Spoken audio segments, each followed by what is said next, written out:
Bismillahirrahmanirrahim. My name is M.Uzair. I'm the student of BE English from fourth semester.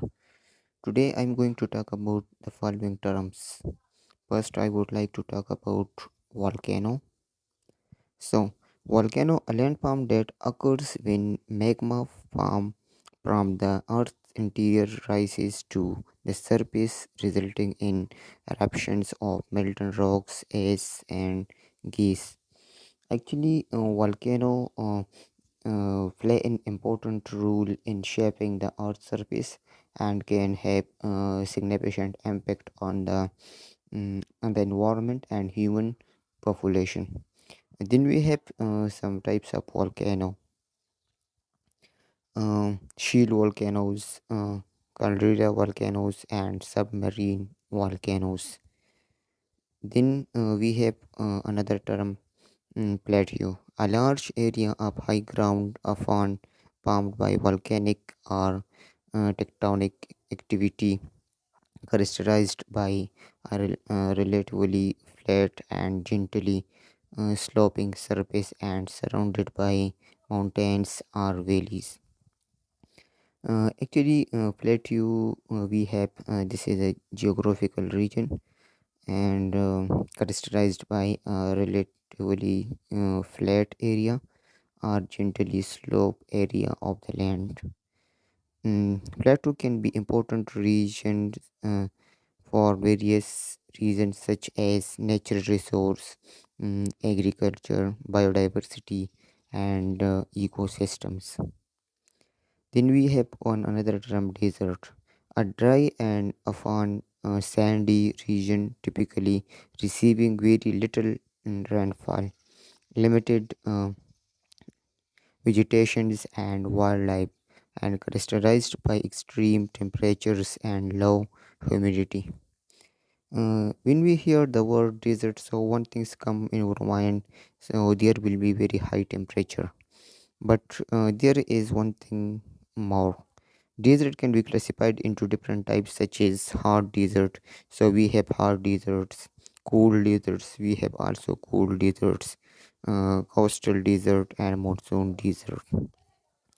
And desert also play an important role in earth ecosystem, supporting unique and adapted flora and provides natural resource such as mineral fossil fuels, etc.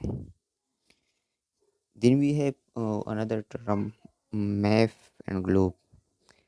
A map is a dimensional representation of an area, while a globe is a three-dimensional model of the earth or another celestial body, used to display geographical features, boundaries, and spatial relationship. Actually, map and globe. A map and globe are both tools used to present Earth's surface, but they are different and used for different purpose, and they have different characteristics. Actually, map are political boundary between two states or country, and map have some physical features such as mountains, river, lakes, etc. And globe, we have globe represent the continents and oceans, and it is also represent the latitude and longitude lines on the surface of the earth, and globe also represent the time zones, etc. There is a key difference between the map and globe. This is scale. Actually, map can be scaled to show different levels of detail, while globes are typically fixed in scale. Then we have one another term, lake.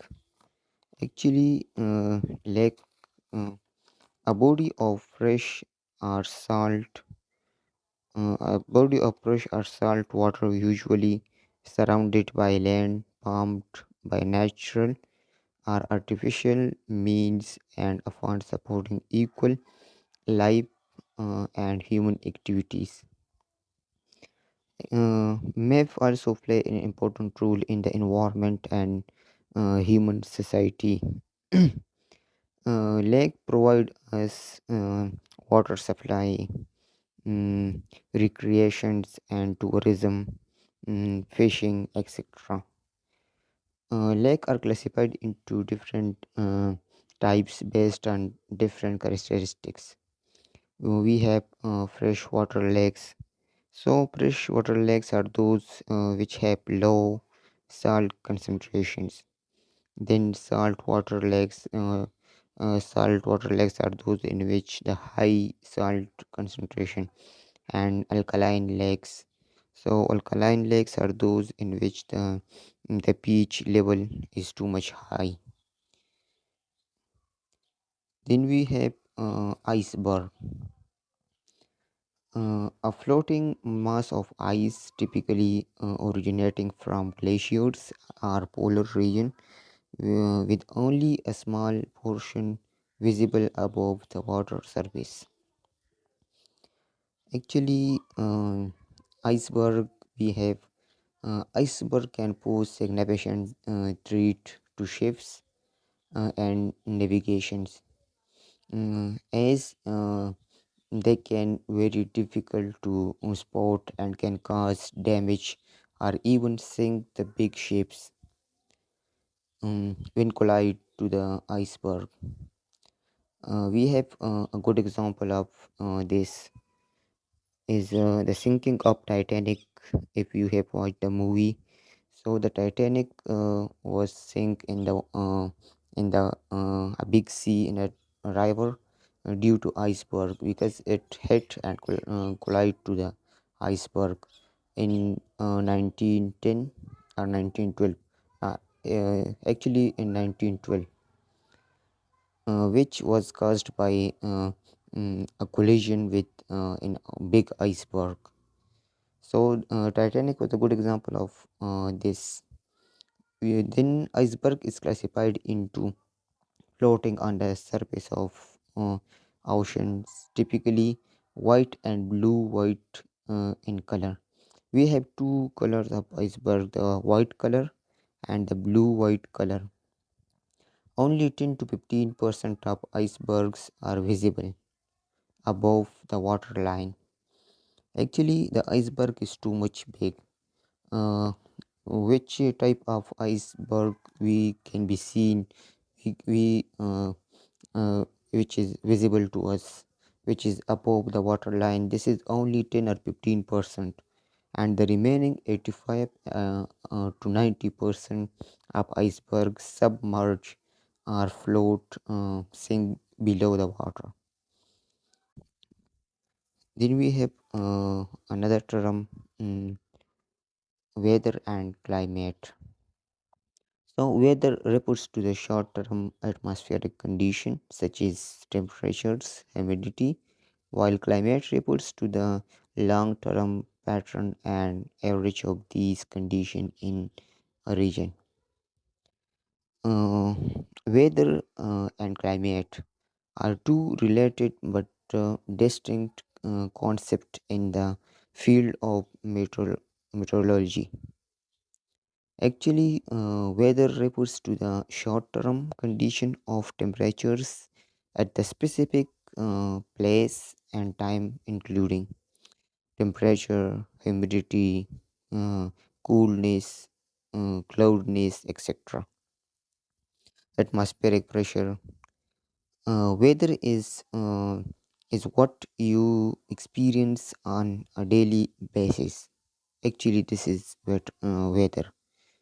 It can be changed from day to day, hour to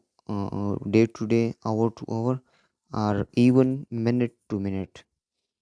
And the climate, chilly climate, is a long-term condition, and climate refers to long-term average atmospheric condition in a particular region, including temperature range, seasonal variation, the winter is come, the summer, etc. Weather extreme, etc. Actually, weather is short term and local, describing the current condition and climate, is long term, regional description, and climate is long term regional, describing the average conditions of pattern. So this is all about my topic. Thank you so much.